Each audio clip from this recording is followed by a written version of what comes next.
عرض کرنے لگی حضور مجھے یہ غم نہیں ہے کہ میرا بیٹا مر گیا، حضور مجھے غم نہیں ہے کہ میرا بیٹا چلا گیا مجھے چھوڑ گیا۔ عورت حضور صلی اللہ تعالیٰ علیہ وسلم کے پاس آئی، ساتھ میں اس کے ایک بیٹا تھا۔ حضور کی بارگاہ میں آ کے عرض کیا حضور گھر والوں کو چھوڑ دیا ہے، رشتہ داروں کو، گاؤں والوں کو چھوڑ کے آئی ہوں، بس آپ کا کلمہ پڑھ لیا ہے، آپ پر ایمان لے آئی ہوں، محلے والوں کو، گاؤں والوں کو چھوڑ کر آپ کی بارگاہ میں حاضری دی ہے، حضور پناہ دیجیے۔ حضور صلی اللہ تعالیٰ علیہ وسلم نے فرمایا ٹھیک ہے تم یہاں رہو۔ وہ عرض کرنے لگی حضور میرا بیٹا آپ کی غلامی کرے گا اور میں آپ کے گھر کی خواتین کی غلامی کروں گی، آپ کے گھر کے کام دیکھا کروں گی۔ حضور نے اسے رکھ لیا، بیٹا حضور صلی اللہ تعالیٰ علیہ وسلم کے ساتھ رہتا، حضور کی غلامی میں رہتا اور وہ گھر کے کام دیکھا کرتی تھی، اس لیے کیونکہ اس نے اپنے سارے رشتے ناتے توڑ لیے تھے، سب لوگوں سے رشتہ ناتا توڑ کے آئی تھی حضور کی بارگاہ میں۔ حضور کو جو بھی دیکھتا تھا حضور کو دیوانہ ہو جاتا تھا، حضور کا دیوانہ ہو جایا کرتا تھا۔ حضور کی بارگاہ میں عورت عریضہ پیش کر رہی ہے، حضور نے رکھ لیا۔ ایک دن ایسا ہوا کہ بیٹا مر گیا، بیٹے کا انتقال ہو گیا۔ صحابہ کرام، جماعت صحابہ کرام نے دیکھا کہ جب اس بیٹے کا انتقال ہو گیا، حضور تشریف لائے، حضور کو بلایا گیا، حضور تشریف لائے، دیکھا کہ وہ انتقال کر گیا ہے۔ حضور نے فرمایا اس کو غسل دو، اس کے کفن کا انتظام کرو، میں اس کی نماز جنازہ پڑھاؤں گا۔ سبحان اللہ، کتنا خوش نصیب ہوگا وہ شخص جس کی نماز جنازہ حضور پڑھائیں۔ پھر حضور نے فرمایا اچھا رکو، اس کی ماں کو خبر دو، اس کی ماں کو بلا کے لاؤ۔ یار ماں تو ایسی ہوتی ہے نا، ماں کا پیار، ماں کی ممتا ایسی ہوتی ہے کہ اگر وہ اپنے بچے کے بارے میں یہ سن بھی لے کہ اس کا بچہ موٹر سائیکل سے گر گیا یا سائیکل سے گر گیا، یہ ٹھوکر لگ گئی، تھوڑی سی چوٹ لگ گئی، تو اس کی ماں کا کلیجہ ہل جاتا ہے۔ اور جب ماں کو یہ پتہ چلتا ہے کہ تیرا بیٹا مر گیا ہے، تیرا بیٹا انتقال کر گیا، تو پھر اس کے دل پہ کیا گزرتی ہے، پھر اس کے دل کا حال کوئی کیسے سمجھ پائے گا۔ صحابی آئے اور اس خاتون سے کہا اے خاتون چلو، تمہارے بیٹے کا انتقال ہو گیا ہے۔ جب اس نے اتنا سنا تو اس کی سانسیں رک گئیں، اس کی دھڑکن تیز ہو گئی، چلی، گری، پھر اٹھی، پھر گری، اور پھر بھاگتی دوڑتی حضور کی بارگاہ میں پہنچی جہاں بیٹا لیٹا ہوا تھا، بیٹا مر چکا تھا۔ پہلے تو رو رہی تھی، سانسیں رکی ہوئی تھی، لیکن جیسے اپنے بیٹے کو دیکھا اور پاس میں حضور کو دیکھا، شانت ہو گئی، آنسو بھی بند ہو گئے۔ عرض کرنے لگی حضور مجھے یہ غم نہیں ہے کہ میرا بیٹا مر گیا، حضور مجھے غم نہیں ہے کہ میرا بیٹا چلا گیا مجھے چھوڑ گیا، اس لیے کیونکہ ہر جاندار کو تو موت کا مزہ چکھنا ہے، جانا ہے دنیا سے، اللہ نے دیا تھا لے لیا، آنسو کیا بہانا۔ لیکن یا رسول اللہ میرے رشتہ دار، میرے گاؤں والے، میرے گھر والے تانا ماریں گے، تانا کہ تو نے محمد عربی کا کلمہ پڑھا تب تیرا بیٹا مر گیا۔ یا رسول اللہ مجھے کچھ نہیں، مجھے کوئی پرواہ نہیں ہے، مجھے کوئی غم نہیں ہے کہ میرا بیٹا مر گیا، لیکن یا رسول اللہ میں اپنے رشتہ دار، محلے والوں کے تانے کیسے برداشت کروں گی؟ وہ جب تانے ماریں گے کہ تو نے محمد عربی کا کلمہ پڑھا ہے تب تیرا بیٹا مرا گیا، یا رسول اللہ میں یہ برداشت نہیں کر پاؤں گی۔ ابھی وہ اتنا کہہ رہی تھی کہ حضور صلی اللہ تعالیٰ علیہ وسلم نے اس کی باتیں سن کے اور اللہ کی بارگاہ میں دعا کی تو بیٹے کا انگوٹھا پکڑا اور پکڑ کے کہا اٹھ جا۔ جب اتنا کہا تو بیٹا کلمہ پڑھتے ہوئے اٹھ کے کھڑا ہو گیا۔ جب اٹھ کے کھڑا ہوا تو ماں ابھی تو آنسو نکل رہے تھے، رو رہی تھی، بے چین تھی دیکھ کر، اور کہنے لگی یا رسول اللہ آپ سچے ہیں، آپ کا دین سچا ہے، آپ کا اسلام سچا ہے، آپ کا خدا سچا ہے، اللہ سچا ہے۔ اس دن سے اس کا بھروسہ اور مضبوط ہو گیا، اس کا ایمان اور پختہ ہو گیا، اس دن سے اور زیادہ وہ پختگی اس نے حاصل کر لی اسلام میں، ایمان میں۔ وہ بچہ آنے والا ہے، وہ دن قریب آ رہا ہے، اب میں تو جا رہا ہوں، اب کوئی راہب تمہیں نہیں ملے گا، اب جس کے پاس تمہیں جانا ہے وہ کوئی عام انسان نہیں ہے بلکہ اللہ کا نبی بن کے آئے گا جس کا نام محمد ہوگا۔ حضرت سلمان فارسی کی بھی عجب داستان ہے۔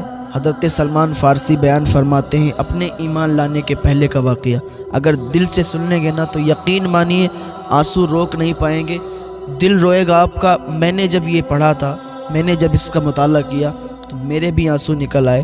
یہ واقعہ حضرت سلمان فارسی بیان فرماتے ہیں اپنے ایمان لانے سے پہلے۔ کہتے جب میں مجوسی تھا، میرا باپ بہت بڑا مجوسی تھا، میرا باپ مجھے میرے گھر سے باہر نہیں نکلنے دیا کرتا تھا، اس لیے کہ کہیں یہ ایمان نہ لے آئے، یہ کہیں پھر نہ جائے اپنے دین سے۔ میرا باپ مجھے میرے گھر میں ہی رکھتا تھا اور مجھے ہر چیز مہیا کرواتا تھا جو ضرورت کی ہوتی تھی۔ اس نے میرا کام لگا دیا تھا کہ آتش کدے میں آگ لگانے کا، آگ جلانے کا کام میرا دے دیا تھا۔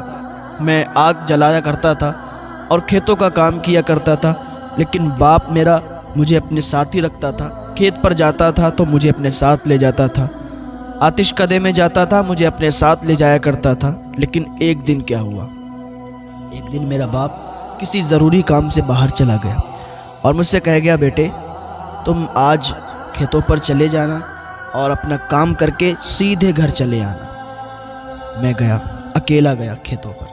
حضرت سلمان فارسی بیان فرماتے ہیں اکیلا گیا کھیتوں پر، باپ میرے ساتھ نہیں تھا، باپ کسی کام سے مصروف تھا۔ میں جا رہا تھا کھیتوں پر، راستے میں میں نے دیکھا عیسائیوں کا عبادت خانہ، عیسائیوں کو عبادت کرتے ہوئے دیکھا۔ تو میں نے عیسائیوں کو عبادت کرتے ہوئے دیکھا تو ان کی عبادت مجھے اچھی لگی۔ وہ بالکل الگ طریقے سے عبادت کر رہے تھے، جو میری عبادت ہے اور ان کی عبادت، اس میں فرق بہت تھا، وہ الگ طریقے سے تھی۔ میں اس کو دیکھتے ہی مجھے اچھا لگنے لگا، میں وہاں پر دیکھنے لگا کھڑے ہو کر۔ پھر کیا ہوا، حضرت سلمان فارسی بیان فرماتے ہیں کہ میں شام تک وہیں رہا، میں نے شام تک وہیں دیکھا عبادت خانے میں کچھ لوگ عبادت کر رہے ہیں، آ رہے ہیں جا رہے ہیں، عبادت کر رہے ہیں۔ ادھر ان کا باپ بھی کام نپٹا کر گھر پہ آ گیا۔ جب بیٹے کو گھر پہ نہیں پایا، گھر پر بیٹا موجود نہیں، تو انہوں نے پھر اپنے کچھ لوگوں کو ڈھونڈنے کے لیے لگا دیا کہ ہے میرا بیٹا گم ہو گیا، میرا بیٹا کہاں چلا گیا۔ ان کو بڑا تکلیف ہوئی، انہوں نے کئی لوگوں کو ڈھونڈنے پر لگا دیا۔ لیکن سلمان فارسی فرماتے ہیں کہ میں پھر واپس چلا گیا گھر پہ۔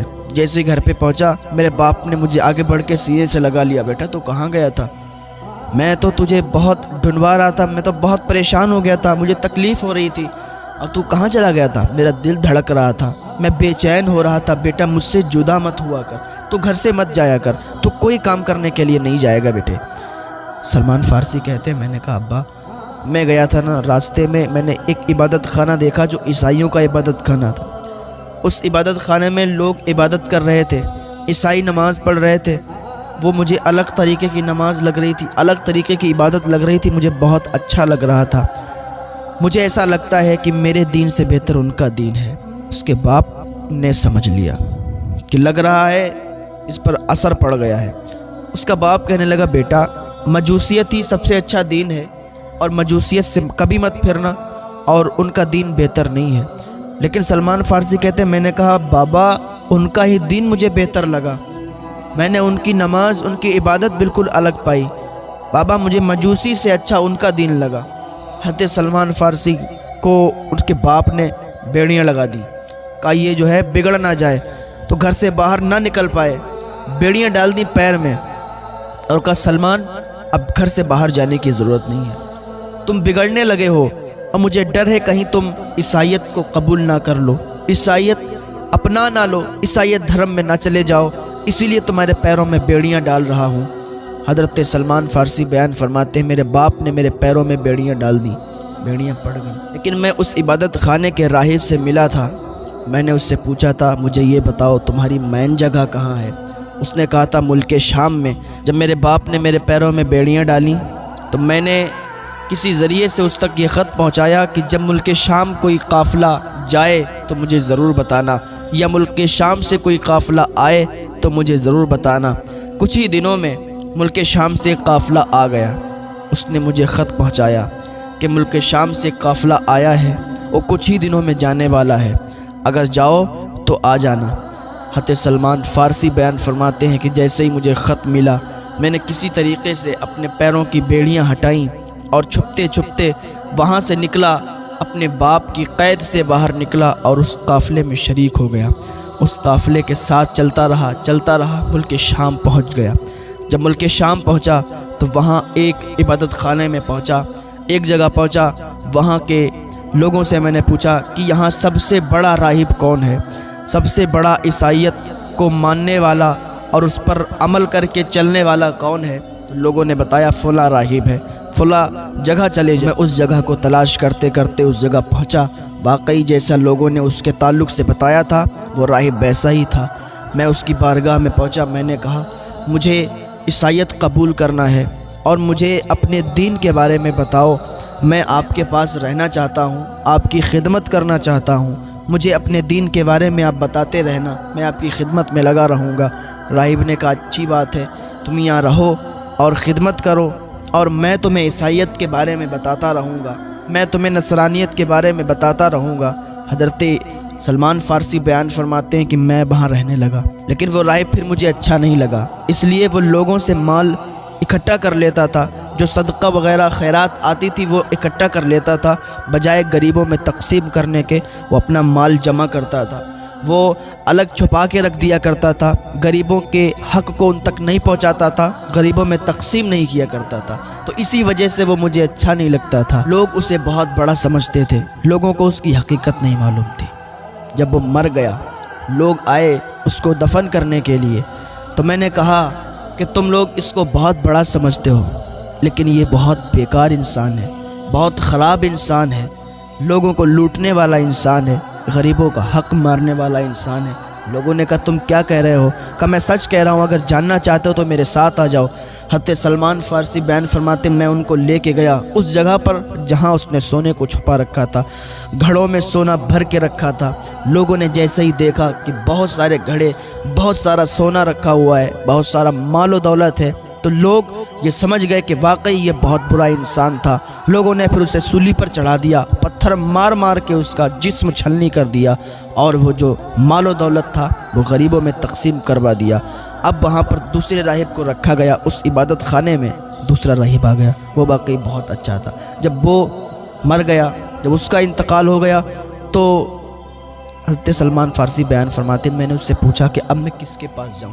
اس کا انتقال ہونے سے پہلے سلمان فارسی نے پوچھا اب میں کس کے پاس جاؤں، کہاں جاؤں جو بہت اچھا راہب ہو، جو واقعی نیک ہو، جو واقعی لوگوں کا حق مارنے والا نہ ہو۔ اس راہب نے مجھے ایک جگہ کا پتہ دیا اور کہا وہاں چلے جاؤ، میری نظر میں اس سے بہتر کوئی راہب نہیں ہے۔ میں وہاں سے روانہ ہوا اور اس جگہ پہنچا جہاں اس راہب نے مجھے بتایا تھا۔ اس راہب کے پاس جیسے ہی پہنچا نا، تو واقعی وہ مجھے ویسا ہی ملا جیسا اس نے بتایا تھا۔ اس کی خدمت میں لگ گیا، اس سے نصرانیت کے بارے میں پوچھتا تھا، وہ مجھے بتاتا تھا، ایک ایک بات مجھے بتاتا تھا، میں اس کی خدمت میں لگا رہتا تھا۔ ایک دن آیا کہ اس کا بھی انتقال ہونے والا تھا۔ میں نے اس سے پوچھا کہ اب مجھے کہاں جانا چاہیے، تو اس نے کہا کہ فلاں جگہ ایک راہب ہے جو بہت ہی اچھا راہب ہے، اور اس کے علاوہ اور کوئی ایسا راہب نہیں ہے جو تم جس کے پاس جاؤ جو نیک ہو۔ تو میں اس کے کہنے پر اس کا انتقال ہو گیا، اس کے بعد میں اس راہب کے پاس گیا۔ اس طریقے سے میں راہبوں کے پاس جاتا رہا، اس راہب کے پاس گیا، اس کی خدمت میں رہا، باقی وہ ویسا ہی پایا جیسا اس نے بتایا تھا، لیکن اس راہب کا بھی تھوڑے دنوں کے بعد انتقال ہونے والا تھا۔ وہ آخری راہب تھا میری اس زندگی میں۔ تو میں نے اس راہب سے پوچھا کہ حضور مجھے اب بتائیے کہ اب مجھے کہاں جانا چاہیے۔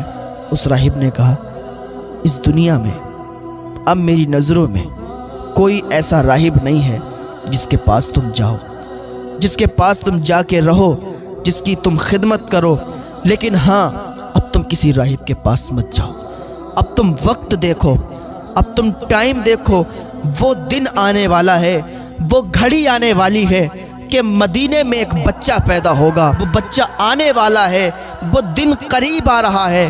اب میں تو جا رہا ہوں، اب کوئی راہب تمہیں نہیں ملے گا، اب جس کے پاس تمہیں جانا ہے وہ کوئی عام انسان نہیں ہے بلکہ اللہ کا نبی بن کے آئے گا جس کا نام محمد ہوگا۔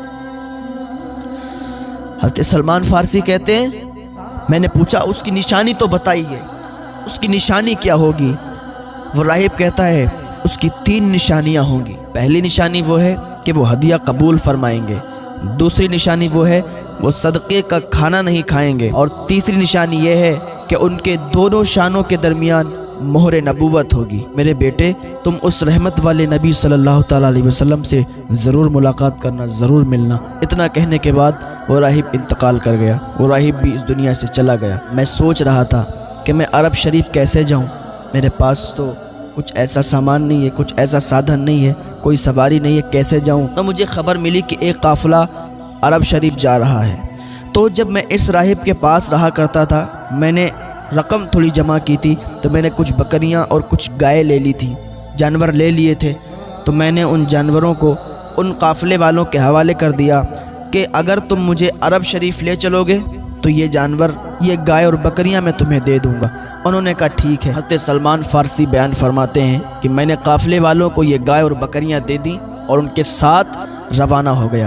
اب یہ قافلہ چلنے لگا، عرب کی اور جا رہا تھا، لیکن جب وادی قرا میں پہنچے تو قافلے والوں نے مجھ پر ظلم کیا اور مجھے ایک یہودی کے ہاتھ بیچ دیا، مجھے اس کا غلام بنا دیا۔ یہودی مجھے اپنے شہر لے گیا، وہاں میں نے بہت کھجوروں کے درخت دیکھے۔ میں نے سوچا شاید یہی وہ شہر ہے جس کے تعلق سے راہب نے مجھے بتایا تھا۔ چنانچہ میں اس یہودی کے یہاں کام کرتا رہا، اس کا غلام تھا۔ تو ایک دن اس کا چچا زاد بھائی آیا، اس یہودی نے مجھے اپنے چچا زاد بھائی کے ہاتھ بیچ دیا، میں اب اس کا غلام بن گیا۔ چنانچہ وہ اس کا چچا زاد بھائی مجھے لے کر مدینہ منورہ پہنچا۔ اللہ کی قسم، جب میں مدینہ منورہ پہنچا میں بہت خوش تھا، میں بہت خوش ہو گیا کہ جس جگہ میں آنا چاہتا تھا آج اس جگہ آ گیا۔ جو نشانیاں مجھے راہب نے بتائی تھی کہ وہاں بہت زیادہ کھجوروں کے درخت ہوں گے، اور وہ میں نے وہاں پا لیے۔ اب میں منتظر تھا کہ میرے کانوں میں وہ صدا گونجے کہ اس پاکیزہ ہستی نے مدینہ منورہ کو نوروار کر دیا ہے، اس کی آمد کی خبر سابقہ آسمانی کتب میں دی گئی ہے۔ بالآخر انتظار کی گھڑیاں ختم ہوئیں، میں کھجوروں کے درخت پر چڑھا ہوا تھا، میں کھجوریں توڑ رہا تھا، وہی میرا مالک آیا اور چیختا چیختا کہنے لگا اللہ فلاں قبیلے کو برباد کرے۔ وہ لوگ مقام قبا میں جمع ہیں اور ایک ایسے شخص کا دین قبول کر چکے ہیں جو مکہ سے آیا ہے اور وہ اپنے آپ کو اللہ رب العزت کا نبی کہتا ہے۔